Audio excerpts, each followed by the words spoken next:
Transformation can change lives.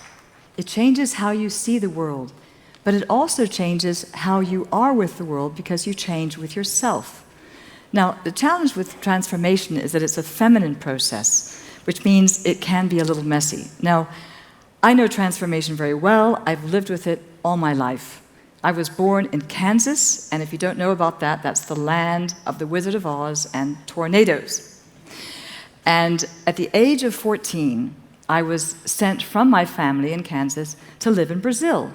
And I can remember very well riding on the back of the motorbike of my adopted sister, and she said, right, we're going to go to Ipanema Beach, and we're going to have a coconut water, and, we'd been dancing all night, and, watch the sunrise. And I remember I was doing this, and I said, I never want to go home to Kansas again. This is wonderful.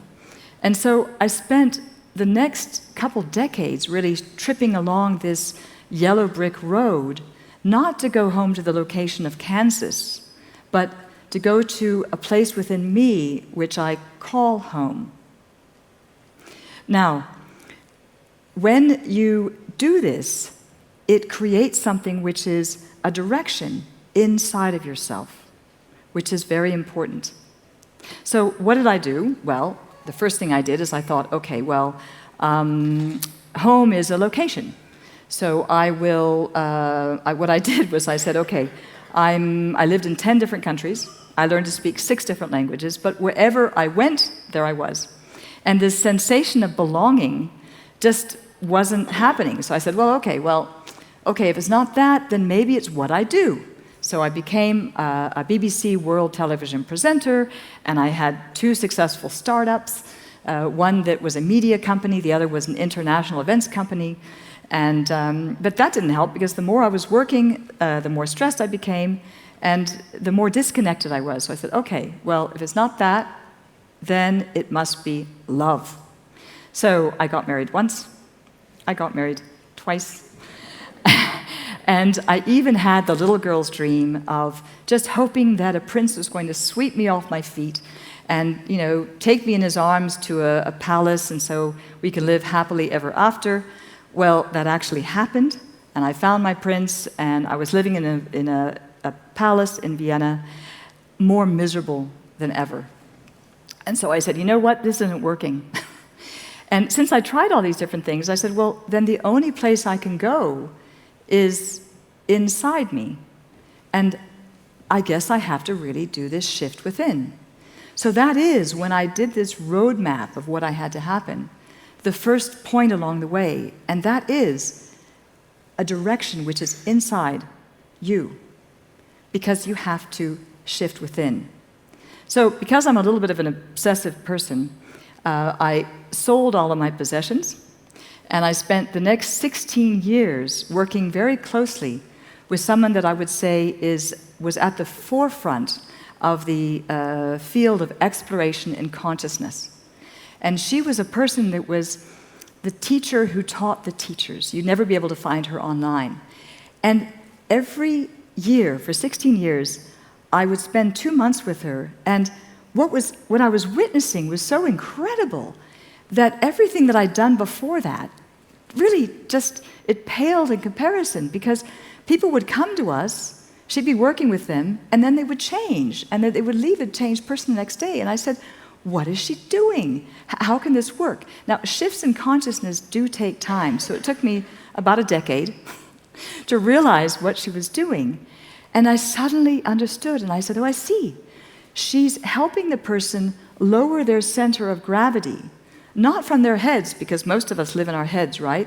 We have those thoughts that torture us. Or from our hearts, because women are taught, oh, you should live from your heart. But the problem is, if you're living from your heart, you're tugged and pulled in every direction, and the heart ends up closing. And hearts want to stay open. So what you do is you end up going down to a place here. It's about 2 inches beneath the navel. Now, in martial arts, it's called the Dantian. Because I'm from Kansas, I call it home. And by shifting your gravity down, everything aligns with yourself. And the head, the brain, suddenly becomes the tool that it was meant to be used as. And the heart, because it's supported, because you're living from down here, can open. I mean, it was really incredible. And I said, oh my gosh, this is incredible. Even though what we're connecting with is intangible, it's a physical process, which means that you can put structure over it. Now, I got very excited about it. I wanted to, to scream it off the rooftops, and I gave courses in body awareness, and I gave retreats, and I even wrote a book, which I dedicated to this teacher. And when I very proudly gave it to her, she kind of looked at it, and she kind of gave me that smile. She kind of nodded her head like this, that she would give when someone would say, well, I want to work with you about the exploration of consciousness, but it has nothing to do with my background or my childhood problems. And she kind of looked at me like that, and I said, uh-oh. So I called these years my swan years. And you know what swans do, right? That they are floating very regally on the surface and for everyone to see. But under the water, they're paddling like crazy. And that's what I was doing, was that I was paddling like crazy, trying to keep up with my life. And then in 2017, I got cancer. And it was disfiguring as well as life-threatening. And it was on my face. It was a very deep melanoma. And they had to take my cheek off and put it back on, and I had 3 operations. And at the same time, I lost most of my money and my home. So what happened to me is called a cosmic kick, or that's what I call it. And I'm telling you this because if it happens to you, this shift in awareness when you live in yourself, you realize that nothing happens to you. It all happens for you. You start understanding that life is wanting you to shift inside. That's the only thing that life is wanting you to do. So when this happened, I said, well, this is on my face. I can't hide it. And I said, what am I not facing? And I realized it was myself. That I could understand why the teacher had kind of smiled at me. And it was because I had gone through the process from my mind. I understood the structure of it, but I hadn't made that shift within myself.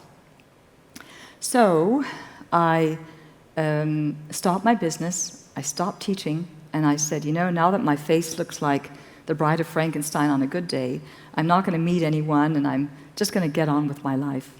And what happened after that was really what I call a miracle, because I was on my knees, I couldn't do anything. And from all over the world came these girlfriends. And 2 girlfriends came in to take care of me while I was, healing. Another girlfriend flew to Portugal, where I was living at the time, and helped me move. Another girlfriend helped me sell my possessions. How many people do you know who've had to sell their possessions? Not once, but twice. And another girlfriend actually held my business because I was running an event in Oman at the time. And I realized that I was living life like my finger was pressed on the send button. And I hadn't realized that I needed to receive. Now, receiving is very scary because it's out of your control. Receiving is feminine.